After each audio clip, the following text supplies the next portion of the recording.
What is going on, football fans? Back at it with another New York Giants video. And in this video, I'm going to talk about what I feel are some of the best battles going into training camp for the New York Giants in the 2020 regular season. Now, of course, we don't know for sure if training camp is going to start on time, but word has come out that the New York Giants plan to start camp on July 28th. Now, things could change in this climate with this virus. I mean, we hear different news every day. About a week ago, actually not even a week ago, about 4 days ago, we heard about the Dallas Cowboys, the Houston Texans, everything with that. All their players that conducted the virus. We didn't get the exact numbers. Today, I read a story about the New Orleans Saints and their workers. 32 workers got sick at the Superdome. When that exactly happened, I'm not 100% sure. I didn't read fully into the article.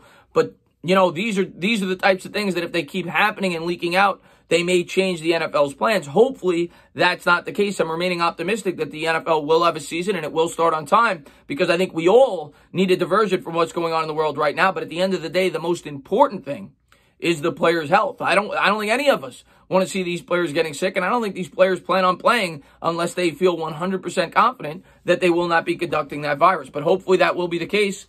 We're not going to know until the season gets closer.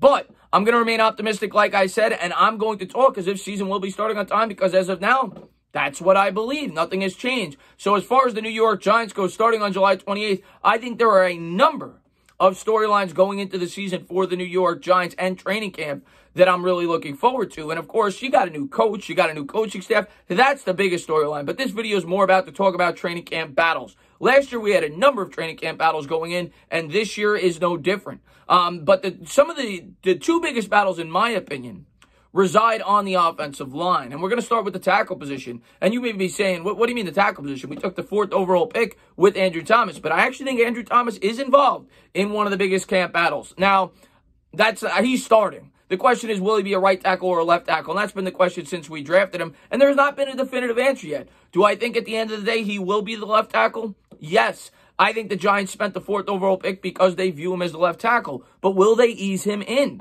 Will they start him on the right side and start Nate Solder on the left? That's the question. After all, Nate Solder's never played on the right side. He's the highest paid player on the team. Him and Hernandez have been playing next to each other for the last 2 years. And Solder's got pride. He's not going to just give up that spot. And I don't think Joe Judge is the type of coach that's just going to hand it to Andrew Thomas. But as a fan of the team and a fan of the New York Giants, I think what's best for this team is to have Andrew Thomas on that left side. I think most Giant fans probably agree with that. I think we all want to see the progression of Andrew Thomas this year. He is definitely a vital piece for the future of this team. And, of course, Nate Solder struggled mightily last year, surrendering 57 pressures, which led the entire league. I mean, he was atrocious on that left side. Some people definitely point to the fact that he had family problems.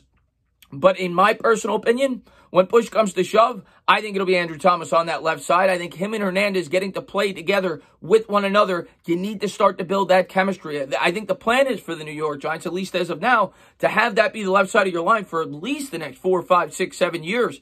And if that is the case, well, it's better to get that going now when the team is still technically in rebuild mode. Get these guys accustomed to playing with one another. And Andrew Thomas can't be worse than Nate Solder was last year. I say throw him in there, get it over with. And as far as Solder goes, if he does start on the right side, I definitely think he will be starting due to the fact he has experience, due to the fact that he is a decent tackle when he has his head on straight. The last 8 games of his first year with the Giants, he played well.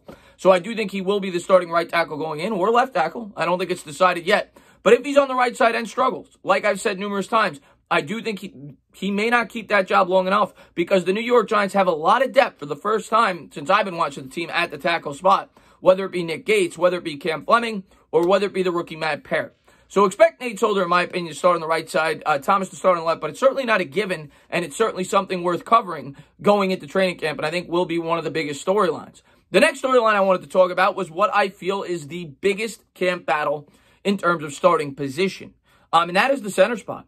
And one guy that not a lot of people are talking about, including myself, has been Jon Halapio. Jon Halapio has been posting videos all over Instagram, all over social media, showing how he's working out, trying to get back in shape. Now, right now, he is not under contract with the New York Giants, but he hasn't been signed by anybody, and it'll be interesting to see if the New York Giants do lend him an offer to try out in training camp. Dave Gettleman does like Jon Halapio. He's been on record of saying that numerous times. He was the starter at the center position last year, as well as the year before he went down with an injury. Jalapeno, to me, last year was probably the worst guy on that offensive line. He gave up pressure time and time again up the middle, and he's coming off an injury. But the fact of the matter is the New York Giants don't have a lot of experience at that center position on the roster. Jalapeno probably possesses the most of it. So if that is the case, you definitely have to view Jalapeno as a guy that could potentially, if he gets an opportunity, take over that starter's role in training camp. The rookies will have to earn it. Or rookie, I should say, with Shane Lemieux. And we'll get to him. Shane Lemieux, the 5th-round rookie out of Oregon, is definitely a guy to keep an eye on. A guy that I think we all like and we're rooting for, that we were able to get in the 5th round, was probably viewed as more of a 4th-round type talent, fell to the Giants' lap as a guard, and a lot of us said, that's the last thing we need, right? We're pretty strong there with Hernandez and Zeitler. Zeitler is, however, getting up there in age, and maybe will not see past the conclusion of his contract, which expires after next season. And he carries almost no dead cap hit. So if they felt Lemieux could step in, it would be a cost-effective move. I'm hoping that's not the case because I do like Zeitler, and I think he's one of the better guys on this offensive line. As a matter of fact, as of now, he's probably the best guy on this offensive line. But having a guy like Lemieux definitely brings some versatility in case somebody gets injured, in case, or he may win that center spot. He's definitely one of the favorites to get it. The other guy we're going to talk about is Nick Gates. Nick Gates, another guy we're really rooting for. He has experience as a guard, as a tackle, and now he's trying to gain experience as a center. He's been quoted as saying that he's an offensive lineman. And that is why, in my opinion, I'm actually hoping Nick Gates does not win the starting center spot, because I think his biggest value is actually off the bench as a depth piece. You always have injuries, and this is a guy that can step in and play any one of the 5 positions on the offensive line, and that's very valuable. He proved last year when given the opportunity, he played pretty well at the right tackle position. He's also played pretty well at the guard spot. So I do think Gates, given the opportunity to step in, could do very well, but I think he's more valuable off the bench than as a starter. That's just my personal opinion, at least going into the season.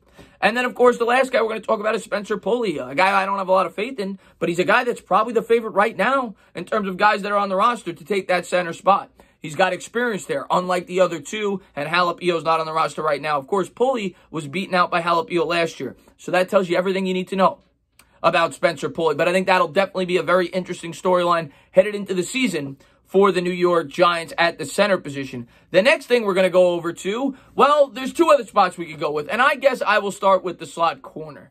The slot corner last year was a camp battle in its own, and Julian Love was involved in that. He ended up not getting it. Julian Love did not start until after the bye, in which he got an opportunity as a safety. The New York Giants, of course, went out there. They drafted Xavier McKinney, and they've got Peppers back. He filled in for Antoine Bethea, but Bethea is gone. Now, I do expect Love to get opportunities in 3 safety sets, in which I think the New York Giants will definitely run a lot of this year. But does he have an opportunity to take that slot corner spot? I definitely think it's possible. Darnay Holmes and Love, I think, will battle out there. And as much as we like Darnay Holmes, we love his upside. He's fast. He's intelligent. Seems like a hard worker. He's not going to be given that job. And I think Love will be his primary competition, at least in my opinion. I think those will be the 2 guys that are competing for that starting role, and it'll be a very interesting battle to see how it plays out. Darnay Holmes has never been a slot corner.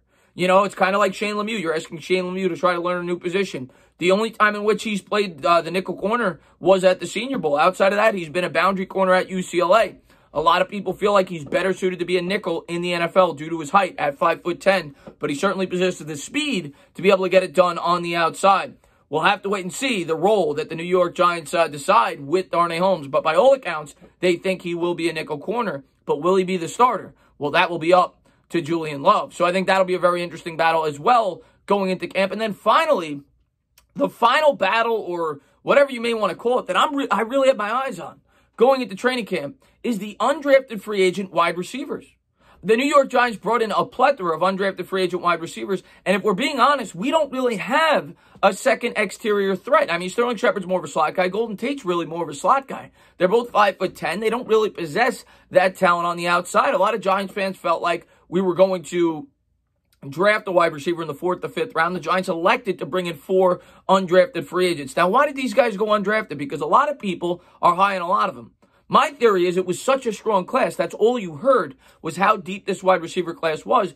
A guy like Mack, for example, or, any one of these guys, Derek Dillon, Reese and John, they may have been drafted in a normal draft. But because of how deep the class was, some of those guys at least probably went undrafted. And that to me is the fourth most intriguing battle going into camp. Can one of these guys carve out a role for the New York Giants going into the season to get some playing time and possibly be a threat on the outside? Another guy a lot of people aren't talking about was an undrafted free agent last year with Sills, the former quarterback from West Virginia, had I think 20 touchdowns over his last 2 years in college. He's tall, something the New York Giants definitely need. So I will throw his name into the hat as well. But I think one of those guys could very well emerge as a guy that may have a significant role going into the season on the wide receiving core, whether it be Sills, whether it be Mack, whether it be Dillon, or a number of other guys that the New York Giants have brought in as undrafted free agents. So that will be the fourth and final thing that I will really have my eye on. Of course, there's a lot of other battles. You think about the middle linebacker spot, as well as a lot of other positions. But those were the four positions that I'm really looking at headed into training camp that I'm really intrigued by.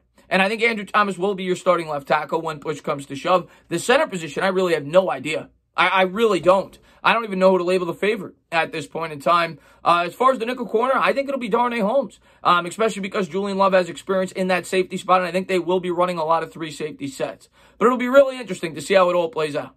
As always, guys, if you like what you watch, please subscribe, drop a comment, maybe give me a little thumbs up. Cheers.